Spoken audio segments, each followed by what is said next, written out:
Now students, this is our next question for next case.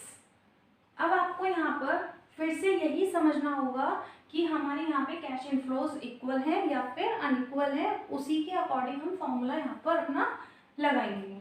Now the question is determine the payback period for a project which requires a cash outlay of ₹10,000. मतलब कि हमें payback period निकालना है एक project के लिए जिसका cash outlay हो रहा है 10,000 रुपीज. इसका मतलब हमारा कैश आउटफ्लो कितना गिवन है यहाँ पर 10,000 एंड जनरेट्स कैश इनफ्लोज, मतलब कि उससे हमें अर्निंग कितनी हो रही है ₹2,000, ₹4,000, ₹3,000 and ₹2,000 in the first, second, third and fourth year respectively. Means first year में 2,000, सेकेंड में 4,000, थर्ड में 3,000 एंड फोर्थ में 2,000 हमारी इससे अर्निंग हो रही है. दैट मीन्स ये हमारे क्या है कैश इनफ्लोज.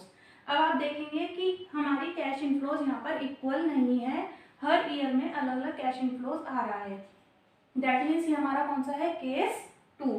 तो उसके लिए हमारा क्या फॉर्मूला होता है E+B/C. इसको मैंने यहाँ पे इलैबोरेट करके लिख दिया है. अब हमें निकालना कैसे होता है ये स्टूडेंट्स, तो सबसे पहले क्या करते हैं हम वर्टिकल फॉर्मेट बना लेते हैं जिसमें हम सबसे पहले यहाँ ईयर लिख लेंगे और उन्हीं के साथ उनके रेस्पेक्टिवली कैश इनफ्लोज यहाँ लिख लेंगे. पेबैक पीरियड निकालने के लिए सबसे पहले हम यहाँ पर निकालते हैं क्यूमुलेटिव फ्रीक्वेंसी. आप लोगों ने स्टैटिस्टिक्स में पढ़ा होगा क्यूमुलेटिव फ्रीक्वेंसी कैसे निकलती है. जैसे यहाँ पर 2,000 है तो 2,000 का 2,000 फर्स्ट ईयर में एज इट इज लिख देंगे. नेक्स्ट ईयर की जो क्यूमुलेटिव फ्रीक्वेंसी होगी वो इस वाले कैश इनफ्लो को ऐड करने के बाद होगी. जैसे 2,000 प्लस 4,000 तो क्या आ गया हमारा 6.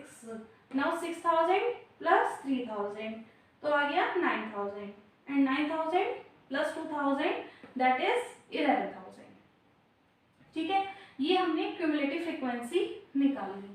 अब क्या करेंगे, अब हम देखेंगे कि हमारा जो गिवन कैश आउटफ्लो है वो कितना है 10,000. अब ये 10,000 है ये हमारा किस ईयर में जाके पूरा हो रहा है. अब अगर हम देखेंगे तो ये इस वाले ईयर और इस वाले ईयर के बीच में लाई कर रहा है. मीन्स 9,000 तो 10,000 से कम हो गई और 11,000 10,000 से ज़्यादा हो गए. तो जो हमारा कम वाला पोर्शन है तुरंत कम वाला मीन्स इमीडिएटली 10,000 से कम वाली फिगर जो है उस वाले ईयर को हम अंडरलाइन कर देंगे इस पूरे ईयर को, कैश इनफ्लो को और क्यूमुलेटिव फ्रीक्वेंसी को. ठीक है, तो ये आ गए हमारे नंबर ऑफ ईयर्स. मतलब 3 ईयर्स में हमें 3 ईयर्स के बाद हमारा जो रियलाइजेशन है पेबैक है वो आना स्टार्ट हो जाएगा. ठीक है, तो यहाँ पे नंबर ऑफ ईयर्स में लिख देंगे हम 3 ईयर्स. ठीक है, अब balance amount still to be recovered. Means अभी हमारा कितना अमाउंट बचा है रिकवर्ड होने से, तो हमें मिलना कितना था 10,000 और अभी हमारा 3 ईयर्स में कितना हो रहा है 9,000. दैट मीन्स अभी हमारा कितना और रह गया आने से 1,000 बैलेंस रह गया. ठीक है, क्लियर है आपको यहाँ तक ये सब. फिर है cash flows during the year of final recovery. Final recovery means कि उससे जस्ट आगे वाला जो ईयर है उसकी कैश इनफ्लो कितनी है यहाँ पे 2,000. तो इस 2,000 की फिगर को हम यहाँ पर पुट कर देंगे. फाइनल रिकवरी मीन्स कि जो भी हमारी कैश फ्लो हुई है फाइनल रिकवरी में 2,000. बस अब यहाँ पे हमने फिगर्स पुट कर दिए हैं. अब इसको मैथमेटिकली कैलकुलेट कर लेंगे. 3 ईयर्स एज इट इज लिखेंगे. सबसे पहले हम ये वाला पोर्शन कैलकुलेट करते हैं. 10,000 minus 9,000 that is 1,000 divide by 2,000. अब 3 ईयर्स एज इट इज लिखे रहने देंगे. इसको सॉल्व कर लेंगे तो ये आ जाएगा हमारा 0.5 मीन्स 6 मंथ्स, आधा साल. तो आंसर क्या हो गया हमारा, क्योंकि हम इसको पीरियड्स में ही लिखेंगे या तो ईयर्स में या फिर मंथ में. तो 3 ईयर्स तो हमारे पूरे हैं और 6 मंथ्स.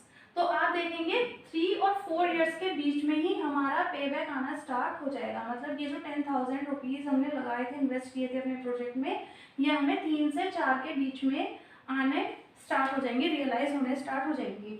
तो आप एक चीज़ और यहाँ पे मैच कर सकते हैं, जो भी आपका आंसर होगा वो हमारा इस पीरियड के बीच में लाई होना चाहिए. तो ना तो पूरे 4 ईयर में क्योंकि 4 में तो 11,000 हो गए और ना ही 3 में क्योंकि 3 में 9,000 हो गए. इट मीन्स हमारा आंसर जो है इसके बीच में आएगा. तो आप देख लीजिए यहाँ पे 3 ईयर 6 मंथ्स हमारा एग्जैक्ट आंसर आया है। सो स्टूडेंट्स, इसी तरीके से हम पेबैक मेथड के न्यूमेरिकल्स कैलकुलेट करते हैं। आई होप आप लोगों को अंडरस्टैंड हो गया होगा कि किस तरीके से हम इन्हें निकालते हैं, कैलकुलेट करते हैं। अगर आपको कोई भी डाउट है देन प्लीज़ मुझे अपना डाउट कमेंट बॉक्स में कमेंट कीजिए, और आपको मेरी वीडियोस पसंद आ रही हैं तो इन्हें लाइक कीजिए और सब्सक्राइब कीजिए।